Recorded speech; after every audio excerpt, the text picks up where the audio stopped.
2 years. Now, this is very unusual.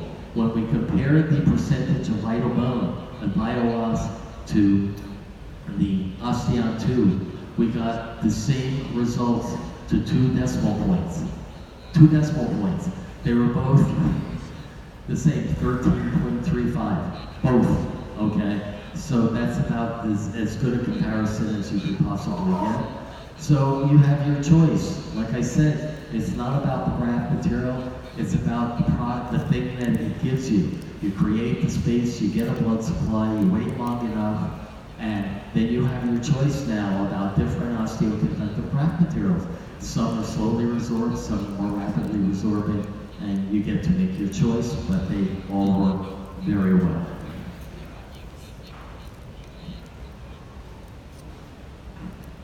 I don't know how important tissue engineering is here, but in a lot of the Asian countries, a lot of research is being done with tissue engineering solutions.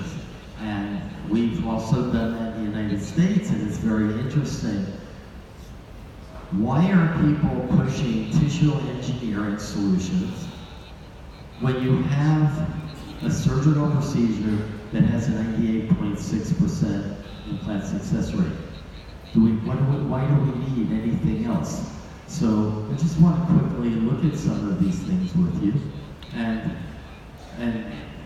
more to the point of not showing you what they do, but showing you how it's very dangerous just to look at an abstract of a paper and not read the paper, because sometimes very strange things come out in abstracts that have no relationship to what would actually happen in the paper.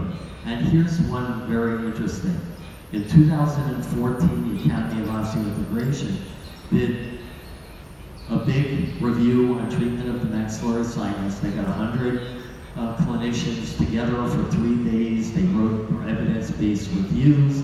They looked at every aspect of sinus grafting and from the tissue engineering standpoint. And we looked at a number of different things. We looked at blood products. We looked at mesenchymal stem cells. We looked at bone morphogenetic proteins. We looked at beta-TCP. So they looked at all different things.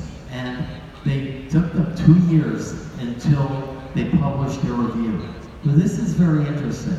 When they looked at the blood-related products, and blood-related products are PRP, PRGF, LPRF, APRF, anything with a P in it is blood. You spin it around, it's a blood-related product.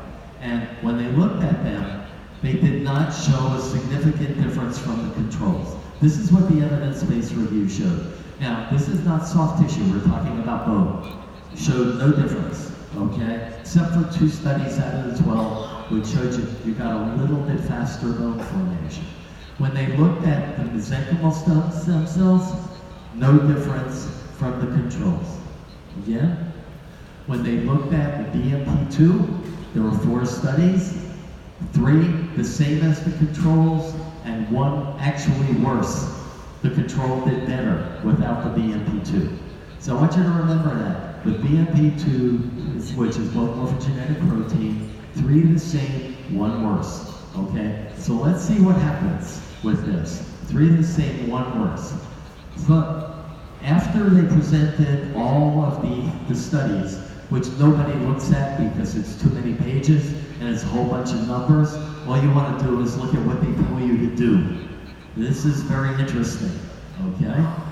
First thing they said, there's a significant amount of biologic evidence that all the bone replacement grafts that we use don't do anything. All right, I don't know if you're familiar with this expression in the United States. When people are very surprised, he knows, okay, what are you talking about? Okay, all right. We have 11 evidence-based reviews that tell you that all these products work fantastic. They work as well as autogenous bone. Now they're telling you right off the bat that they don't work. And then they go up and then saying for sinus floor augmentation, it's really a good idea to use BMP2. Now, what was the thing I asked you to remember about those 4 studies? 3 the same, 1 worse, okay? It didn't do anything, and here they're telling you to use it, okay? These are clinical guidelines, okay? We have all of those studies that show you that you don't need any of this stuff. And then they give you some other clinical things to look at. Okay, they're not coming up. BMP2, an absorbable sponge, increased bone augmentation. You saw in the studies, it didn't, okay? Then they said the blood products gave better enhanced clinical and radiographic outcomes. In 2 out of 12 studies it did, in the other 10 it did nothing, okay? PRP gave you better results. It didn't. And these are the clinical guidelines. So again, I go like this. What are you talking about? Now, they asked me to talk about this at a meeting, and I did this with those slides, you know. When I did this twice. I've never been invited to speak back at the Academy of Osseointegration after that. But it's not giving you proper information. They did the studies, they didn't like what it said, so they told you something else as a clinical guideline. Okay? In sinus grafting, you do not need BMP. You do not need any of these other products. You just don't need them. So, but in my opinion, forget about their review. In my opinion, BMP costs a fortune. It does nothing. It gives you poor quality bone. It's useless. Big expense, no gain. Okay? PDGF beta, which they didn't really talk about. We did the 2 studies. They didn't include our 2 studies because they came after the time limit. We got bone, excellent quality bone, better than you get normally, in half the amount of time in both studies. So here's a product that works. How much does it cost? BMP2 costs $5,600 to do 1 sinus, US. And that's not $5,600 US dollars to do 1 sinus. Okay? PDGF beta costs $250, 1 sinus. Way big difference. And that one works. Okay? Osteocell. It's not something you have here. Osteocell is a fresh frozen allograft. Okay? They take the donor bone and they freeze dry it. It's delivered to you airmail on dry ice. When you're ready to use it, you just let it defrost on the counter. It takes about 3 minutes. Drain it and graft it. Works beautifully. Get 8-month bone in 4 months. How do I know this? I did the study. Okay? That's how I know. Problem. You're dealing with live cells in this transmission. These are live cells. And you ask them, how do you sterilize this product to prevent disease transmission? And the answer that I get is, we can't tell you that because that's trade secret. And I say, you better do better than that because I'm not using it unless you tell me how you sterilize it. So their answer was, we'll use antibiotics.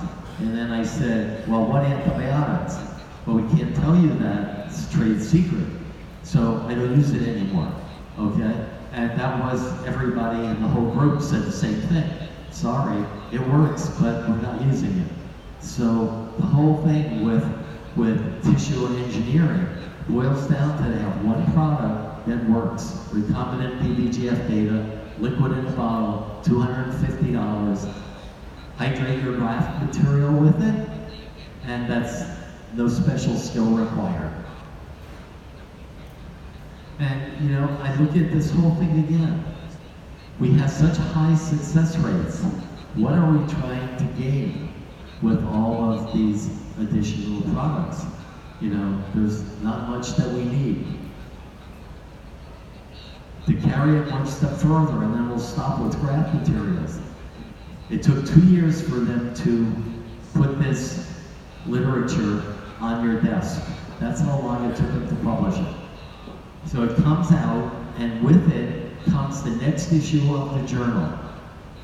So in the same package in the mail, I get the next issue of the Jomi Journal.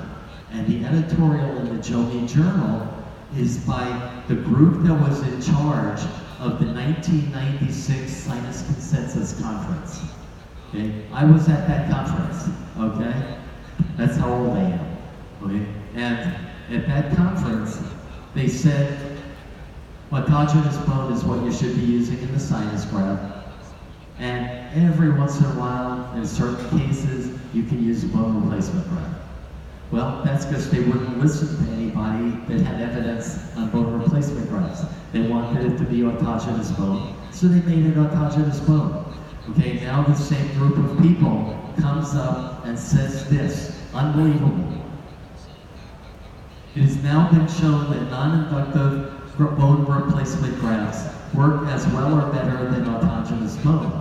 Okay, therefore, the need for biologic enhancement with growth factors is not required.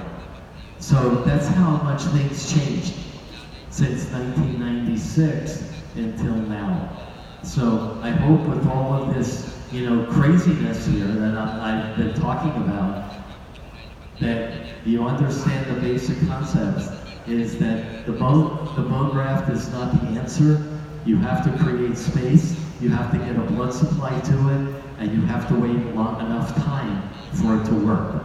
There are ways to reduce the time, like with PDGF beta, okay? But it's the same formula. And it basically, the time depends on the size of the sinus. It's very easy, okay? So you have a lot of choices, and we can do that.